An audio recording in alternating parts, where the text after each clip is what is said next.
Hello guys, welcome back to my channel वेनिक। आज का जो हमारा वीडियो है वो एसएससी सीजीएल के जर्नल अवेयरनेस सेक्शन के बारे में है। जैसे कि आप जानते हैं कि एसएससी सीजीएल 2017 एग्जामिनेशन बहुत ही पास आ चुका है। कुछ 45 डेज़ के बाद अब हमारा जो एग्ज़ाम है वो होने वाला है। तो उसमें हम जर्नल अवेयरनेस को कैसे मैक्सिमम मार्क्स उसमें ला सकते हैं और कैसे हम उसको क्रैक कर सकते हैं, उसके बारे में हम आज देखेंगे। तो चलिए सबसे पहले जानते हैं जर्नल अवेयरनेस, जिसे हम जीए बोलते हैं, कि इम्पोर्टेंस क्या है। तो टीयर 1 एग्ज़ाम में जो हमारा जी आने वाला है वो 50 मार्क्स का आने वाला है। जैसे कि आपको पता होगा कि 25 क्वेश्चंस होंगे। हर क्वेश्चन जो होगा वो 2 मार्क्स का होगा और नेगेटिव मार्किंग जो होगी हाफ मार्क की होगी, दैट इज़ 0.50 मार्क की आपकी नेगेटिव मार्किंग होगी। तो इस तरह से हमारा 50 मार्क्स का 25 क्वेश्चन का हमारे टीयर 1 में जीए लेता है। 25 मार्क्स की जर्नल अवेयरनेस हमारे एग्ज़ाम में आती है।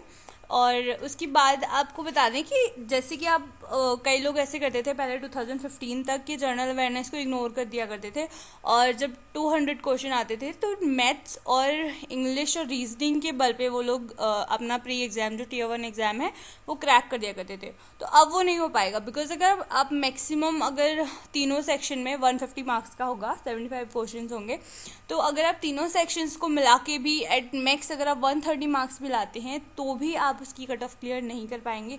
क्यों नहीं कर पाएंगे? क्योंकि आप 2016 की कट ऑफ खोल के देखिए तो 135 उसकी कट ऑफ गई थी।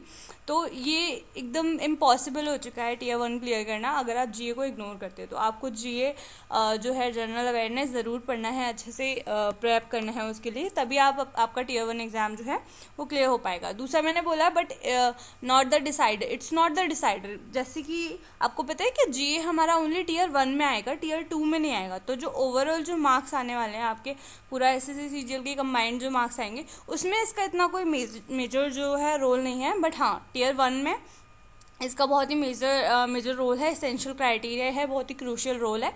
तो इसलिए आपको जीए बहुत अच्छे से प्रिपेयर करना है। उसके बाद इसका जो सबसे जो स्टार मार्क वाला जो पॉइंट है वो ये है कि आप इसे 10 to 15 मिनट्स में कर सकते हो एट मैक्स। मैं मानती हूँ 10 मिनट्स है सफिशिएंट, बिकॉज जीए जो एक ऐसा सेक्शन है कि आपको क्वेश्चन आता है तो आप अच्छे से एकदम जल्दी से आप उसको टिक करके आप नेक्स्ट क्वेश्चन की तरफ बढ़ सकते हैं। ऑनलाइन हमारा एग्जाम होगा और अगर आपको नहीं आता है तो आप उसे इग्नोर कर सकते हैं, ठीक है। तो ये ज़्यादा टाइम नहीं लेता, आप 25 क्वेश्चन करने में 10 to 15 मिनट्स जो होंगे एट मैक्स लेंगे।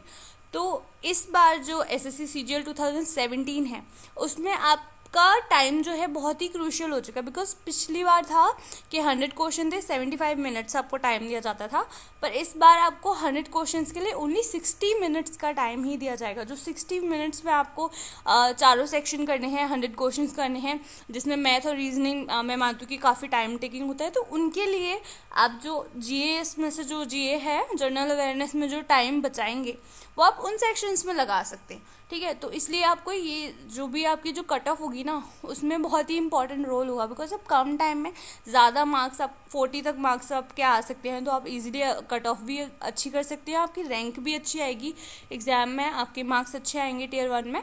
तो इस तरह से आप जल्दी, ये कम टाइम लेगा, जो एक्स्ट्रा टाइम बचेगा वो आप और सेक्शंस के लिए यूज़ कर सकते हैं जो कि ज़्यादा टाइम टेकिंग है, जैसे कि मैथ्स है, रीजनिंग है, इंग्लिश है, उनमें आप लगा सकते हैं, रीडिंग कॉम्प्रिहेंशन वगैरह में।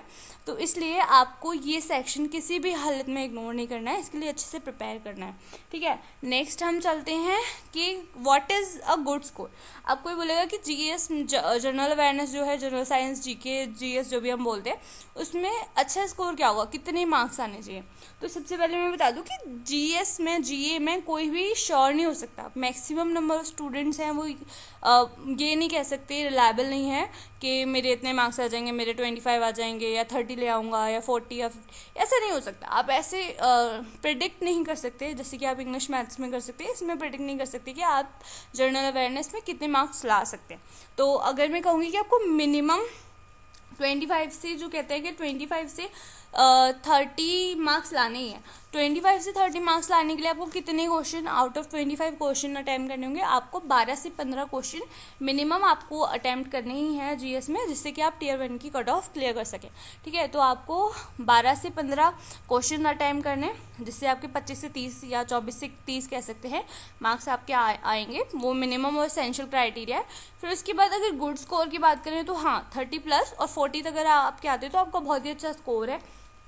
आपकी जो 200 में से जो मार्क्स आने वाले हैं काफ़ी अच्छे, आपके 160 तक मार्क्स आ सकते हैं। बहुत ही अच्छी आपको रैंक आगे मिलेगी अगर आपका टीयर 2 और जो फाइनल जो टीयर 3 जो टीयर 3 एग्ज़ाम होता है वो अच्छा जाता है, तो आपका जो टीयर 1 है उसमें आपके अच्छे मार्क्स आएंगे। जो एक्सीलेंट स्कोर्स में कहूँगी कि 40 प्लस मार्क्स के लिए आपको 25 में से 20+ क्वेश्चन अटैम्प्ट करने होंगे, ठीक है।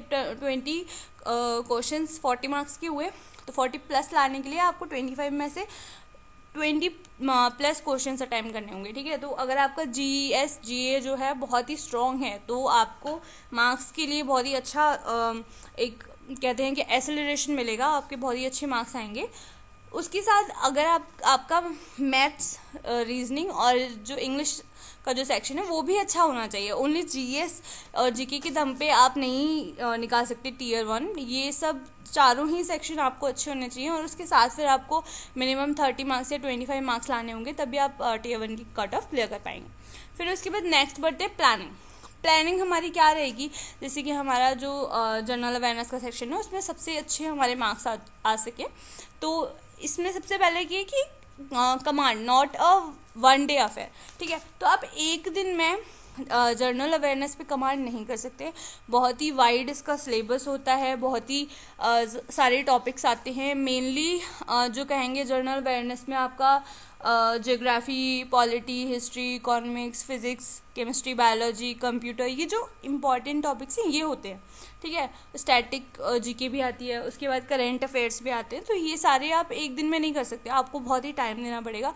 और अगर आपने अभी प्रिपरेशन स्टार्ट की है, GS में आपका हाथ बहुत ही कहते हैं कि इतना अच्छा नहीं है, आप इतने अच्छे नहीं हैं अगर जनरल अवेयरनेस में, तो फिर आप क्या करेंगे कि आप ना कोई भी अपना फेवरेट सब्जेक्ट ले लीजिए, ठीक है। हर सेक्शन में कोई भी मास्टर नहीं हो सकता, जो थर्ड पॉइंट है, not each every section can be master. Her student her subject पे मास्टर्स नहीं कर सकता, उसके लिए टाइम भी काफ़ी चाहिए। और कई जो हमारे सब्जेक्ट्स होते हैं काफ़ी वीक होते हैं, जैसे कि अगर साइंस का जो स्टूडेंट है उसको फिजिक्स, केमिस्ट्री, बायोलॉजी, कंप्यूटर ये उसके अच्छे सब्जेक्ट्स होंगे, तो वो वाले स्टूडेंट इन सब्जेक्ट्स पे कमांड कर सकते हैं, इन सब्जेक्ट्स को पढ़ेंगे तो उनके अच्छे मार्क्स आ सकते हैं, ठीक है। उसके बाद जैसे कि अगर आपका आर्ट्स का स्टूडेंट है तो वो पॉलिटी ले सकता है, ज्योग्राफी ले सकता है ना, और हिस्ट्री ले सकते हैं, तो वो उन पे कमांड कर सकता है। कॉमर्स वाला स्टूडेंट है वो इकोनॉमिक्स उसका अच्छा होगा तो वो उस पर कमांड कर सकते हैं। तो इस तरह जो भी आपने जैसे भी आपका जो भी बैकग्राउंड है एजुकेशन का, क्वालिफिकेशन का, उसके अकॉर्डिंग आप कोई भी 4 सब्जेक्ट लीजिए, उनको अच्छे से पढ़िए। इतना टाइम नहीं है कि हम हर सेक्शन पे ध्यान दें, तो उनको एक बार आप अच्छे से ऊपर से पढ़िए, क्योंकि SSC में इतने डीप क्वेश्चंस नहीं आते हैं, ठीक है। आपको अगर बेसिक नॉलेज है, आपको इंपॉर्टेंट कुछ फैक्ट्स होते हैं वो आपको पता होने चाहिए, तो आप इजीली अच्छा स्कोर 10 से 15 तो आप इसे जो है आप ला सकते हैं मार्क्स, ठीक है। फिर उसके बाद जो की है आपकी प्लानिंग की वो है लर्निंग, प्रैक्टिस और रिविजन, जिसको हम बोलते हैं LPR। इसका मतलब ये कि आपने जब पढ़ लिया तो आपको प्रैक्टिस करनी होगी। SSC CGL सिर्फ एक ही चीज़ मांगता है, प्रैक्टिस। आपकी मैथ, इंग्लिश, रीजनिंग और उसके साथ साथ जर्नल अवेयरनेस में भी प्रैक्टिस अच्छी होनी चाहिए।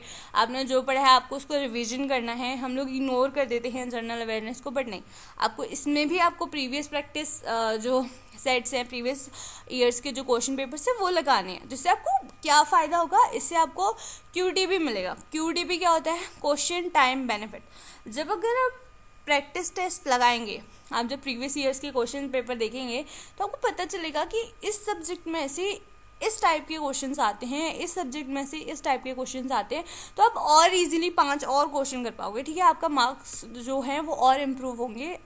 तो इस तरह से आप क्वेश्चन टाइम बेनिफिट लीजिए, आप प्रीवियस ईयर सेट लगाइए, आपको आइडिया लगेगा कि हाँ जी, इस हर प्रैक्टिस सेट में ऐसा होगा, हर क्वेश्चन पेपर में ऐसा होगा कि कुछ सिमिलर टाइप के, जैसे कि कौन अटैम्प्ट करता वो अपॉइंट करता है, या इस तरह के क्वेश्चंस आपको मिलेंगे, तो आप उस तरह से आपको हेल्प होगी कि अब इस तरह के क्वेश्चंस आ रहे हैं तो आप उस सेक्शन के उस टाइप के क्वेश्चंस पे आप ध्यान दीजिए, ठीक है। तो ये आपका हो गया क्वेश्चन टाइम बेनिफिट। उसके बाद आती है know your strength and weaknesses.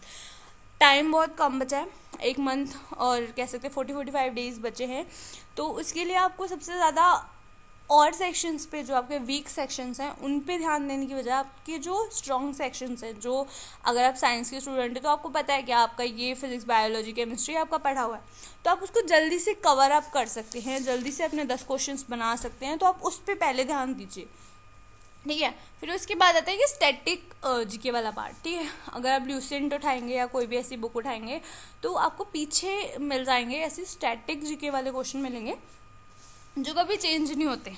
ठीक है, कि वहाँ फर्स्ट ये कौन था, वो कौन था, इस तरह के आपको काफ़ी क्वेश्चंस मिलेंगे। तो स्टैटिक जीके में से भी आपके 4 से 5 गुड क्वेश्चन आपके आ जाते हैं, तो आपको स्टैटिक जीके वहाँ से प्रिपेयर करनी है, अपना जो स्ट्रॉन्ग सब्जेक्ट है वो प्रिपेयर करना है। तो आप जो एसेंशियल, जो उसका मिनिमम क्राइटेरिया वो इजीली क्रैक कर पाएंगे। तो पहले अपनी स्ट्रेंथ्स पे ध्यान दीजिए, अपनी जो सब्जेक्ट्स आपके लिए फेवरेबल है उनको बनाइए स्ट्रॉन्ग। उसके बाद आप एक्स्ट्रा और सब्जेक्ट्स पे जाइए जिससे कि आप और मार्क्स ले सकें। तो इस तरह से आपकी प्लानिंग रहेगी। ठीक है, फिर उसके बाद में हम देखते हैं सिलेबस, कि किस तरह से एसएससी अपना जनरल अवेयरनेस का सिलेबस डिसाइड करती है, किस तरह के क्वेश्चंस वो देती है, कौन से सेक्शंस में से कौन से क्वेश्चंस आते हैं। ठीक है, तो वो 3 सेक्शंस मैंने डिवाइड करे हैं। पहला है कन्वेंशनल और कहते हैं कि ट्रेडिशनल। ठीक है, कन्वेंशनल और ट्रेडिशनल में से हिस्ट्री, ज्योग्राफी, पॉलिटी, इस तरह के जो सब्जेक्ट्स होते हैं जो आते हैं वो कन्वेंशनल और ट्रेडिशनल जीके कहलाती है। तो उसमें से आपके 50 to 60% जो होता है सिलेबस जो होता है जनरल अवेयरनेस का वो आता है। ठीक है, फिर उसके बाद अगर हम बात करें साइंस की, ठीक है, तो साइंस में आपके क्या आता है, साइंस में आपकी बेसिकली फिजिक्स, केमिस्ट्री, बायोलॉजी और कंप्यूटर जो नॉलेज होती है उसके भी 1-2 क्वेश्चन आते हैं, तो वो भी साइंस वाले सेक्शन में मैंने लिया है। तो वो 30 से 40% जो क्वेश्चन आएंगे आपके 25 में से वो साइंस में से आएंगे। फिर उसके बाद आता है मिससेलेनियस। मिससेलेनियस में आपकी जो स्टैटिक जीके आ गई, या फिर आपकी करंट अफेयर्स जो आते हैं, या जीके टाइप क्वेश्चंस आते हैं जनरल नॉलेज वाले, एंड देन वो वाले क्वेश्चन आपके 5 से 10% आएंगे। जैसे कि करंट अफेयर में से आपके 2 से 3 क्वेश्चंस आ गए तो वो आपके मिससेलेनियस पोर्शन में से आते हैं। फिर हम देखते हैं कि डिस्ट्रीब्यूट कैसे किया है। 2016 से हमारे 25 क्वेश्चंस आने लगे हैं, पहले 50 क्वेश्चंस आते थे। तो 2016 के जो भी जितने भी क्वेश्चन पेपर्स थे उसके अकॉर्डिंग आपके एक्सपेक्टेड जो वेटेज है हर सेक्शन का वो यहाँ पे मैंने बताया हुआ है। जैसे कि हर सेक्शन में से आप कितने क्वेश्चंस एक्सपेक्ट कर सकते हैं, जो प्रीवियस 2016 के क्वेश्चन पेपर थे उस पर डिपेंडेंट है ये। तो जिसमें फर्स्ट जो है हमारा इंडियन हिस्ट्री है। ठीक है, इंडियन हिस्ट्री में से आप 4 से 5 जो क्वेश्चंस हैं वो एक्सपेक्ट कर सकते हैं। ठीक है, पॉलिटी में से 3 से 4, ज्योग्राफी है उसमें से 4 से 5, जनरल साइंस है, जनरल साइंस में वही बायोलॉजी, केमिस्ट्री और फिजिक्स आएगा। ठीक है, 7 से 8 क्वेश्चन जो आएंगे उसमें से भी ज़्यादातर जो क्वेश्चन जो आप देख रहे होंगे कि सबसे ज़्यादा वेटेज साइंस का है, साइंस में से सबसे ज़्यादा क्वेश्चन आते हैं, उसमें से बायोलॉजी में से काफ़ी सारे क्वेश्चन आते हैं। तो आप इस पर ध्यान देके आप अच्छे अपनी क्वेश्चन कर सकते हैं, मार्क्स ला सकते हैं। फिर उसके बाद इकोनॉमिक्स में से 3 से 4 क्वेश्चन आएंगे। ठीक है, कंप्यूटर बेस्ड 1 या 2, जैसे मैंने बताया था 1 या 2 क्वेश्चन आएगा। ठीक है, वो ज़रूर आएगा 1 या 2 क्वेश्चन। फिर उसके बाद मिससेलेनियस में स्टैटिक जीके, करंट अफेयर वो आएगा, उसमें से 2-3 क्वेश्चन आएंगे आपके करंट अफेयर में से।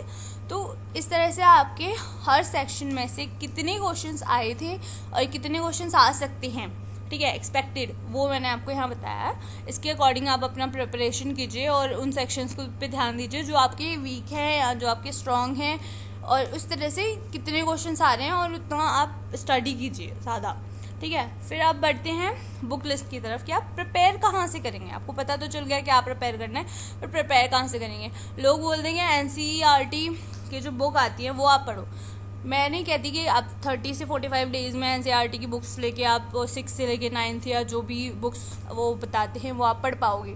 जी नहीं, टाइम वेस्टिंग है। और इंग्लिश और मैथ्स के सेक पे जनरल अवेयरनेस पढ़ना is not a good decision. ठीक है, बिकॉज आपका जो मेन का जो एग्ज़ाम होगा, जो आप प्री निकालने के बाद करेंगे, Tier 1 निकालने के बाद जो Tier 2 में जाएंगे, तो उसमें आपका जनरल अवेयरनेस का ही नहीं पूछा जाएगा। आपको मैथ्स और इंग्लिश का ही क्वेश्चन पेपर मिलेगा और आपको वही पूछा जाएगा। तो उनका जो टाइम है वो आप इसमें कंज्यूम मत कीजिए, ऐसी लॉन्ग एनसीईआरटी जैसी बुक्स मत रेफ़र कीजिए।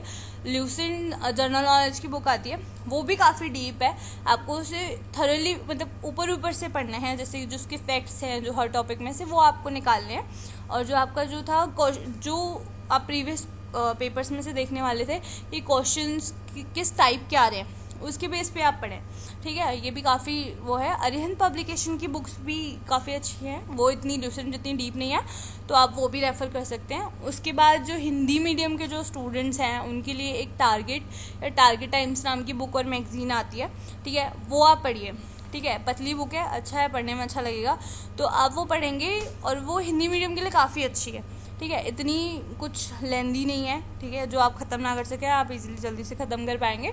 और उसमें सारा ऊपर से इतना डीप नॉलेज नहीं हो, ऊपर से आपको सारी नॉलेज मिल जाएगी। फिर जैसे मैं बोल रही हूँ कि आपको प्रीवियस ईयर क्वेश्चन पेपर्स आपको लगाने ज़रूरी हैं, जिससे आपको पता चले कौन से टाइप की किस सेक्शन में से कितने क्वेश्चन आ रहे हैं। वो पता लगाने के लिए आप प्रीवियस ईयर क्वेश्चन पेपर्स ज़रूर रेफ़र कीजिए। किसी के भी कर सकते हैं, क्रेन के आते हैं, बाकी आप मॉक टेस्ट लगा सकते हैं, मॉक टेस्ट भी रिलेवेंट होते हैं, आप देख के अच्छे से लगा सकते हैं, ठीक है। और उसके बाद आती है आपकी करंट अफेयर के मैंने आपको बताया था 2 से 3 क्वेश्चन आ रहे हैं, ठीक है, यानी कि 6 मार्क्स जो है वो आपकी करंट अफेयर में से बन रहे हैं। तो करंट अफेयर्स जो आते हैं ना, उसके लिए आपको कोई पेपर पढ़ते हैं, बहुत अच्छी बात है, आपका जो करंट अफेयर होगा बहुत अच्छा है। बट अगर नहीं पढ़ते तो कोई टेंशन वाली बात नहीं है, बिकॉज आप कोई भी करंट अफेयर की मैगजीन लेके आइए, उसको इतना डीप भी नहीं पढ़ना, उसके वो इंपॉर्टेंट ऊपर से पढ़ लीजिए, जो मेन हुआ, क्या हुआ, कहाँ हुआ, क्या हो रहा है, इस तरह से किसने किसके साथ में मेमोरेंडम ऑफ अंडरस्टैंडिंग, किसकी बुक को अवार्ड मिला, इस तरह के क्वेश्चन आप पढ़िए, आपके इजीली अच्छे मार्क्स आएंगे। And that's all from my side folks. Best of luck for your exam. अगर आपको मेरा वीडियो अच्छा लगा तो प्लीज़ लाइक करें, शेयर करें अपने फ्रेंड्स के साथ मेरी नॉलेज, और प्लीज़ सब्सक्राइब करें मेरे आने वाली वीडियोज़ को देखने के लिए। Thanks for watching.